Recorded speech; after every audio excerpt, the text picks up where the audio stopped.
மண் பாத்திரம் புதிதாக வாங்கினால் அதில் சிறிது எண்ணெய் தடவி அடுப்பில் வைத்து சற்று நேரம் சூடேற்றி பின்பு கழுவிவிட்டு பயன்படுத்தினால் பாத்திரத்தில் விரிசலும் ஏற்படாது, மண் வாசனையும் வராது.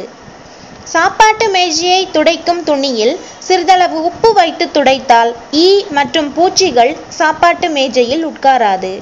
சர்க்கரை பாகில் சிறிதளவு எலுமிச்சை சாறு சேர்த்தால் பாகு சீக்கிரம் கெட்டியாகாது, மேலும் பூத்து போகாமலும் இருக்கும்.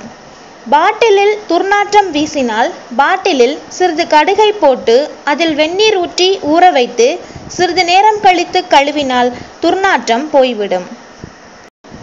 வெங்காயத்தின் மேல் லேசாக எண்ணெய் தடவி விட்டு சற்று நேரம் வெயிலில் காய வைத்து விட்டு பின்பு முறத்தில் போட்டு புடைத்தால் வெங்காயத்தின் தோல் எளிதாக அகன்றுவிடும். மோர் குழம்புக்கு அரைக்கும் போது சிறிதளவு ஓமம் சேர்த்து அரைத்து குழம்பில் சேர்த்தால் குழம்பு வாசனையாக இருக்கும். முட்டைக்கோஸை துருவி நன்கு வதக்கி மிளகாய், உப்பு, புளி, பொட்டுக்கடலை, வெங்காயம் சேர்த்து அரைத்தால் சுவையான முட்டைக்கோஸ் துவையல் தயாராகிவிடும். பக்கோடா செய்யும் போது சம அளவு கடலை மாவு மற்றும் பார்லி மாவு சேர்த்து கலந்து செய்தால் பக்கோடா மிகவும் ருசியாக இருக்கும். முளைக்கட்டிய தானியங்களை காலை, மதியம், மாலை, இரவு என எந்த நேரத்திலும் சாப்பிடலாம்.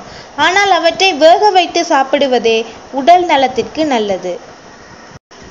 மேலும் இது போன்ற டிப்ஸ்களை தெரிஞ்சுக்க சேனலை சப்ஸ்கிரைப் பண்ணுங்க. நன்றி.